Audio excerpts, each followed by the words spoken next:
ॐ आनन्दं ब्रह्म सच्चिदानन्दं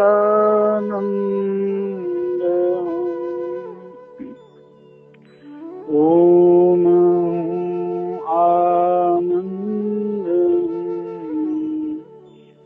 ब्रह्म सच्चिदानन्दं।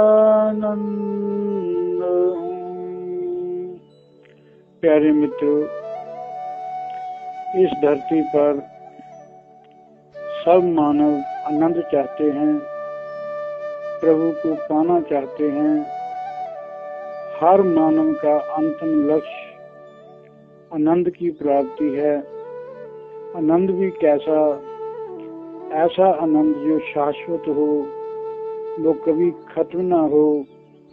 ऐसा आनंद हमको कहाँ से मिलेगा, इसके बारे में हम चर्चा करेंगे। मानव के मन में उठने वाली हर प्रकार की इच्छाओं के पीछे आनंद प्राप्ति की कामना होती है। हम भोग नहीं चाहते, भोग से मिलने वाला आनंद चाहते हैं। किस लिए हम भोग करते हैं? इसलिए भोग करते हैं कि इसको भोगने के बाद हमें आनंद मिलेगा। जिस भोग से आनंद नहीं मिलता, हम उसका त्याग करते हैं। यदि भोग के पीछे आनंद की कामना ना हो, तो कोई भोग की कामना करने को भी तैयार ना हो। हम धर्म नहीं चाहते। धर्म कर्म से इस लोक में व परलोक में जो आनंद मिलने की आस है, जो आनंद मिलने की उम्मीद है, वही आस हमसे धर्म कर्म करवाता है। हम वस्तुएं नहीं चाहते। हम इन वस्तुओं का संग्रह नहीं करना चाहते, परंतु संग्रह से जो विशेष प्रकार का अभिमान उदय होता है, मैं बड़ा धनी, मैं बड़ा अमीर, इस भावना के पीछे जो सुख मिलता है, आनंद मिलता है, वह हम चाहते हैं। हम मोक्ष नहीं चाहते, परंतु मोक्ष की दशा में, मोक्ष की स्थिति में जो आनंद है, स्वतंत्रता है, वह हम चाहते हैं। जीवन का पुरुषार्थ धर्म अर्थ काम मोक्ष नहीं, बल्कि धर्म अर्थ काम मोक्ष में जो आनंद है, वह मनुष्य के जीवन का लक्ष्य है। हमारे जीवन का असली मकसद परमानंद की प्राप्ति और वह सुख और वह सब प्रकार के दुखों क्लेशों के खत्म हुए बिना हमें नहीं मिल सकता। जो परमानंद है, जो शाश्वत आनंद है, जब तक हमारे जीवन से दुखों क्लेशों का परमानेंटली आनंद खात्मा नहीं होता, तब तक वो हमको नहीं मिल सकता। हम कैसा आनंद चाहते हैं? हम शाश्वत आनंद चाहते हैं, स्वतंत्र आनंद चाहते हैं, इंद्रियों से नहीं, मन से नहीं। परमानेंट व शाश्वत आनंद हम चाहते हैं। हम जहाँ भी रहें, जिस स्थान पर भी रहें, किसी भी अवस्था में रहें, हमें आनंद मिलता रहे, हर समय मिलता रहे। ऐसा ना हो कि थोड़ी देर आनंद मिले फिर ना मिले। जो आनंद हम चाहते हैं, उसमें सदा हमारी स्वतंत्रता बनी रहे। ऐसा ना हो कि कोई आ जाए और हमारा आनंद खत्म हो जाए। अगर हमें आनंद दूसरे से मिले, तो हमारा आनंद तो उसके लिए, उसके मूड पर निर्भर होगा। फिर हमारी स्वतंत्रता तो रहेगी नहीं। हम उसके मूड पर निर्भर हमें उसके मूड पर निर्भर होना पड़ेगा। उसकी जो जी हुजूरी करनी पड़ेगी, चापलूसी करनी पड़ेगी, आनंद देने के लिए उसको रिक्वेस्ट करनी पड़ेगी। इसमें भी हमारी स्वतंत्रता नहीं रहेगी।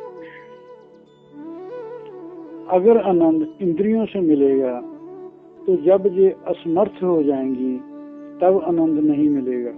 अगर हमारा आनंद रूप में है तो जब आंखें देख न सकेंगी तब आनंद खत्म हो जाएगा। अगर हमारा आनंद शब्द में है, संगीत में है, तो जब कान सुनने के काबिल नहीं रहेंगे तो हमारा आनंद खत्म हो जाएगा। इंद्रियों के असमर्थ होने से आनंद खत्म हो जाता है, वह कभी शाश्वत आनंद नहीं होता। हमें ऐसा आनंद चाहिए जो बचपन में भी हो, जवानी में भी हो, बुढ़ापे में भी हो, मरने के वक्त भी हो, मरकर भी हो। हमें इंद्रियों के अधीन वाला आनंद नहीं चाहिए। हमें मन के अधीन वाला आनंद भी नहीं चाहिए। मन कभी कहाँ फंस गया, कभी कहाँ फंस गया। कभी बच्चों से प्रेम करता है, कभी बच्चों को जायदाद से बेदखल करता है, कभी प्यार, कभी नफरत, कभी किसी काम में रुचि, कभी किसी काम में रुचि। हमें मन के अधीन वाला आनंद भी नहीं चाहिए, क्योंकि मन की स्थिति हमेशा बदलती रहती है, जिस कारण हमारे आनंद की स्थिति भी बदलती रहेगी। हमें स्थितियों, परिस्थितियों के अधीन वाला आनंद भी नहीं चाहिए। ऐसा आनंद विशेष स्थिति में ही रहेगा। ऐसा आनंद हमें नहीं चाहिए जो ध्यान में सिमरन करते समय मिले, काम करते समय ना मिले। हमें नहीं चाहिए ऐसा आनंद। ऐसा आनंद चाहिए जो हर अवस्था में रहे, जागृत में भी रहे, स्वप्न में भी रहे। हमें ज्ञान स्वरूप आनंद चाहिए, जिस आनंद का हमें पता भी ना चले। ऐसे आनंद की क्या महत्ता, जिस आनंद वाले हमें ज्ञान ही ना हो, ऐसा आनंद हमें नहीं चाहिए। हमें अज्ञात आनंद नहीं चाहिए। हमें ऐसा आनंद चाहते हैं जो हमें मालूम पड़े। आनंद होवे व मालूम ना पड़े, ऐसे आनंद का क्या लाभ। हमें ऐसा आनंद चाहिए जो हाल में, हर हाल में हमें अनुभव होता रहे, और अनुभव करने पर किसी की पराधीनता ना हो। हम ज्ञान स्वरूप आनंद चाहते हैं। आनंद केवल अपनी आत्मा का, ईश्वर का है, परमात्मा का है। ईश्वर के सिवाय कोई दूसरा शाश्वत आनंद नहीं है। हम शाश्वत आनंद चाहते हैं। हम ज्ञान स्वरूप आनंद चाहते हैं। हम चैतन्य स्वरूप आनंद चाहते हैं। इसका मतलब हम सच्चिदानंद चाहते हैं। वह सच्चिदानंद ही ईश्वर है। इसका भाव हुआ मानव देह में हर कोई प्रभु के साथ एक होना चाहता है, सच्चिदानंद को चाहता है, प्रभु को पाना चाहता है। तो हमारा असली मकसद जिंदगी का क्या हुआ कि हम सब अंदर से परमानंद आनंद चाहते हैं, भगवान को चाहते हैं, ईश्वर को चाहते हैं। वो सच्चिदानंद कहाँ है? सच्चिदानंद कहाँ मिलेगा? सच्चिदानंद वहाँ है जिससे हम सबसे ज्यादा प्रेम करते हैं। जिस चीज से हम सबसे ज्यादा प्रेम करते हैं, सच्चिदानंद का वहाँ वास है। सबसे ज्यादा प्रेम हम अपने आप से करते हैं। इसलिए सच्चिदानंद को पाने के लिए अपने से अलग जितनी भी चीजें हैं उन सब से वैराग करना पड़ेगा। तो पहली कंडीशन वैराग्य। अगर हमारा प्यार अविनाशी आनंद है तो जितनी भी नाशवान वाली चीजें हैं उनसे वैराग करना पड़ेगा। अविनाशी से प्रेम करना पड़ेगा। चैतन्य स्वरूप, सत्य स्वरूप। अब जब तुम शाश्वत आनंद पाने की संकल्प करोगे तो अनात्मा से प्रेम छूट जाएगा। जब शाश्वत आनंद पाने का प्रयास करोगे तो संसार अपने आप छूट जाएगा। प्रभु के पास से छोड़ना कुछ नहीं पड़ेगा, क्योंकि सत्य स्वरूप हमारा अपना आपा है। प्रभु की कृपा किस रूप में आती है? प्रभु की कृपा किस रूप में आती है? भगवान आपके बंधनों को तोड़ने के लिए तलवार लेकर कभी नहीं आते। भगवान आपके दुखों, क्लेशों को दूर करने के लिए कभी अवतार धारण नहीं करते।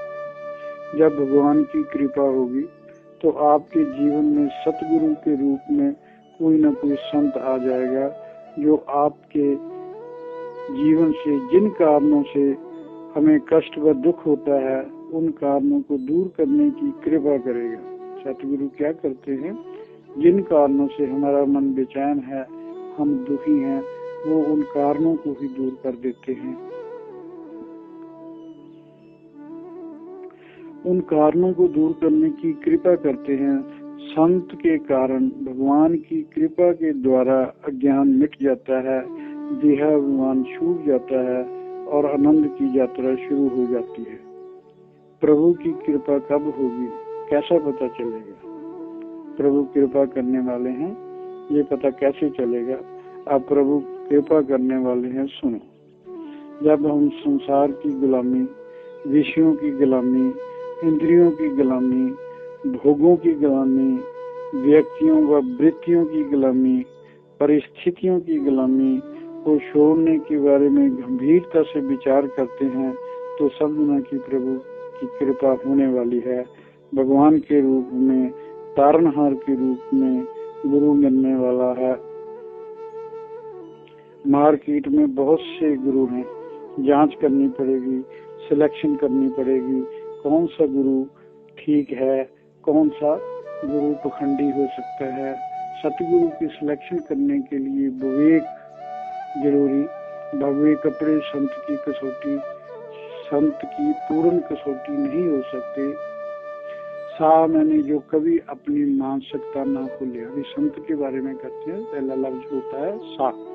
सा के मतलब इसका भाव होता है जो कभी भी अपनी मानसिकता में समता ना खोए, जिसको कभी क्रोध ना आए, जिसके मन में कभी लोभ ना उठे, जो कभी भी विपरीत परिस्थितियों में भी संतुलन ना खोए, जो सदा सतोगुण से युक्त रहे, अनंत से अपने स्वरूप से सदा जुड़ा रहे, जो त्यागी हो, जो सदा संग्रह से दूर रहे, एकांतवासी हो, भोगों से निवृत्त हो, जो बिना भोग के भी सुखी, बिना धन के भी सुखी, जिसके अंतःकरण में ब्रह्म की स्मृति के सिवाय और कुछ न हो और स्मृति मुक्त हो। सन्यासी के मन में भाषा को लेकर, धर्म को लेकर, स्थान को लेकर, जाति को लेकर, समुदाय को लेकर किसी किस्म का भेद भावना नहीं होती। सन्यासी में कर्म वासना नहीं होती, शास्त्र वासना नहीं होती, देह वासना नहीं होती। वह केवल तत्वों पर ही विचार करता है। वह संसारी का हाथ पकड़कर प्रभु के हाथ में दे देता है। वह सेवक नहीं बनाता, वह सेवक बनाकर अपने साथ नहीं जोड़ता, प्रभु से जोड़ता है। वह शिष्य नहीं बनाता, सतगुरु तैयार करता है। सन्यासी व्यवहार की दृष्टि से शुद्ध, अंदर बाहर केवल सच्चाई, झूठ फरेब से मुक्त, चरित्र में शुद्ध, कर्म वाचा मनसा। सन्यासी दृष्टि से शुद्ध, चरित्र से शुद्ध, अंतःकरण से शुद्ध। वह देश काल व समाज की परिस्थितियों के अनुसार, अपनी शक्ति के अनुसार, अपनी मर्यादा के अनुसार सब प्रकार की स्थितियों को सहता है। वह शांत रहता है। वह कोई ऐसा काम नहीं करता, ऐसा वचन नहीं बोलता जिससे उसे व समाज को कोई भी प्रॉब्लम का सामना करना पड़े। सन्यासी के हृदय में अशांति नहीं होती।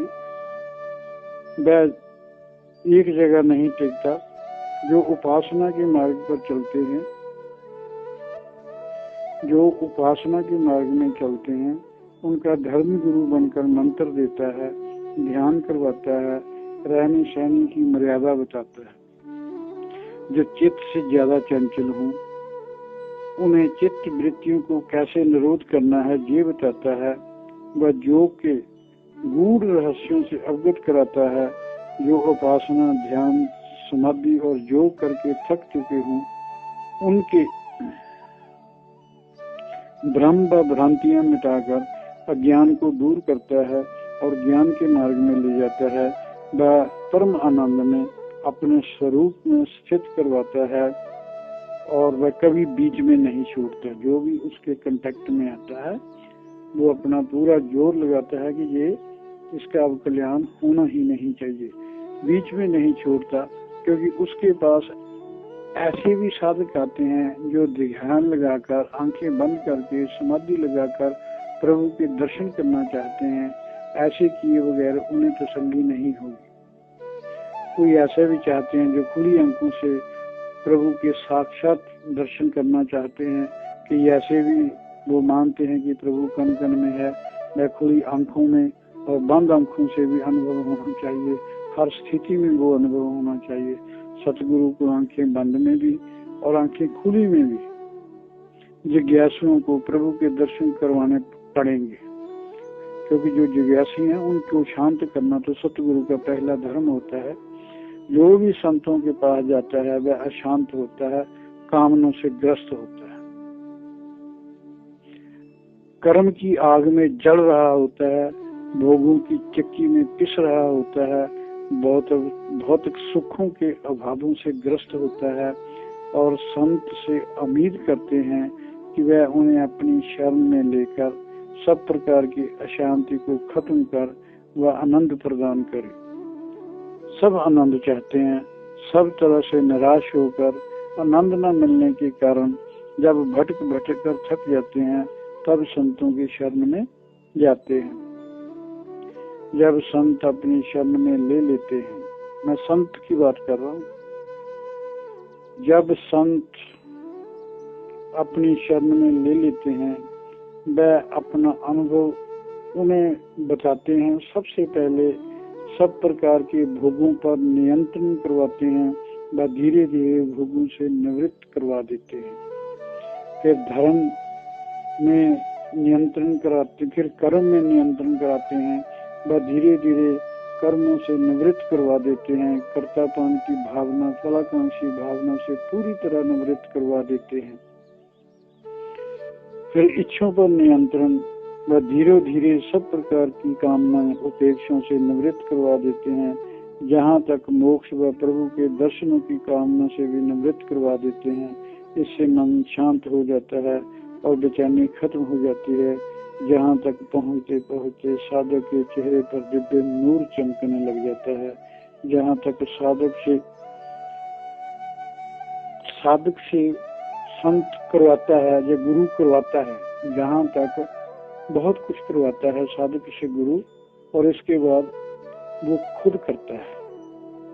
फिर वो इसके बाद क्या है, इसके बाद शाश्वत आनंद की प्राप्ति हेतु अब गुरु का काम शुरू हो जाता है। पहले तो वो शिष्य को खूब जैसे उसकी भावना हो उसके अनुसार उससे खूब मेहनत करवाता है।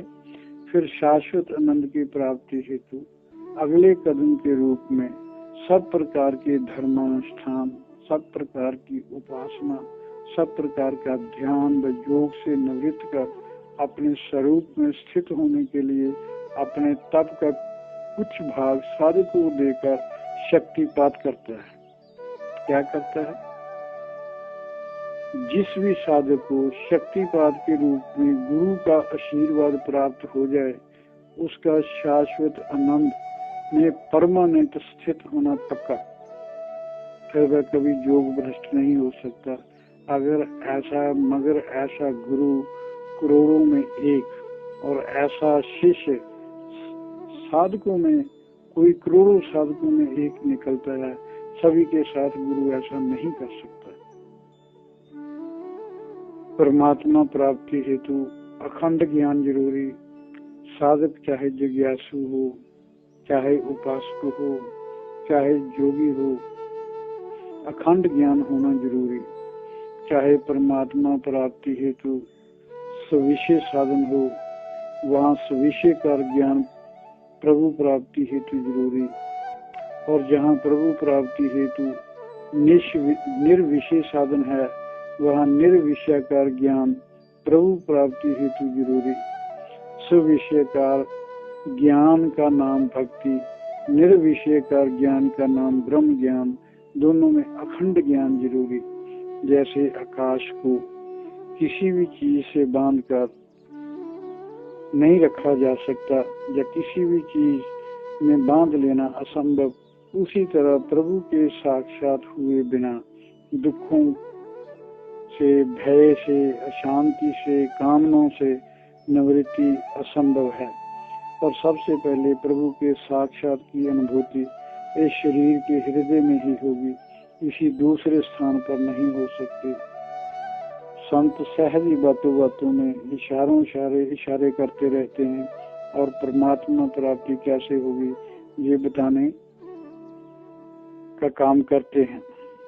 जो साधक परमात्मा को अपने शरीर के बाहर ढूंढते हैं वह कहते हैं प्रभु कहीं बाहर छुपा हुआ है, जंगलों में है, तीर्थ स्थानों में है, धार्मिक स्थानों में है। इन्हीं स्थानों पर शरीर के बाहर दूसरी जगह वह मिलेगा, शरीर के अलावा कहीं दूसरी जगह मिलेगा। जो भीतर ढूंढते हैं वे कहते हैं प्रभु हृदय में मिलेगा, प्रभु आज्ञा चक्र में मिलेंगे, प्रभु सहस्त्रार चक्र में मिलेंगे, प्रभु कुंडली जागरण के बाद मिलेंगे। संसार में अब तक जो भी हमें मालूम पड़ा वह मुझे मालूम पड़ा, मैं के रूप में मालूम पड़ा। प्रभु का साक्षात्कार किया किसने? मैंने। प्रभु को ढूंढ लिया किसने? मैंने। संसार में जो भी मालूम हो रहा है वह सब मैं के रूप में हो रहा है, अहम के रूप में हो रहा है। वह मैं के होने से ही मुझे मालूम हो रहा है, वह मैं के आधार पर ही हो रहा है। अगर मैं ही ना रहे फिर प्रभु को अंदर या बाहर कैसे ढूंढोगे? इसलिए अहम के मूल में, मैं के मूल में उसे मतलब परमात्मा को ढूंढो। अहम के मूल में, मैं के मूल में परमात्मा को ढूंढो, तत्व की प्राप्ति होगी। तब उसकी प्राप्ति होगी जब जब परमात्मा वह के रूप में प्राप्त होगा, इदम के रूप में प्राप्त होगा, तब तब मैं के द्वारा ही प्राप्त होगा, अहम के द्वारा ही प्रतीत होगा। इसलिए जिसके द्वारा वह प्रभु प्रतीत हो रहा है उस मैं की प्रतीति के मूल में जो है वह ही परमात्मा है। जब जब इदम के रूप में प्रतीत होगा तब तब अहम के द्वारा ही प्रतीत होगा। इसलिए इदम जिसके द्वारा प्रतीत हो रहा है उस अहम की प्रतीति के मूल में जो है वही परमात्मा है, वही आत्मा है, वही ब्रह्म है। इसे एक बार फिर समझो।